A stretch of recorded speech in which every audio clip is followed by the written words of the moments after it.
जी, तो अब चिकन दाबू खाने के लिए आप लोगों को मार्केट नहीं जाना पड़ेगा, किसी रेस्टोरेंट में नहीं जाना पड़ेगा, क्योंकि मैंने दे दी है बिल्कुल इजी वे में इसकी रेसिपी।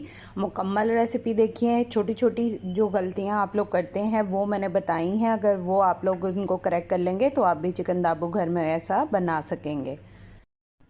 बिस्मिल्लाहिर्रहमानिर्रहीम, अस्सलामुअलैकुम। हुज़ैफ़ा's किचन में सबका वेलकम है। मैं हूँ ज़ोहरा उमर।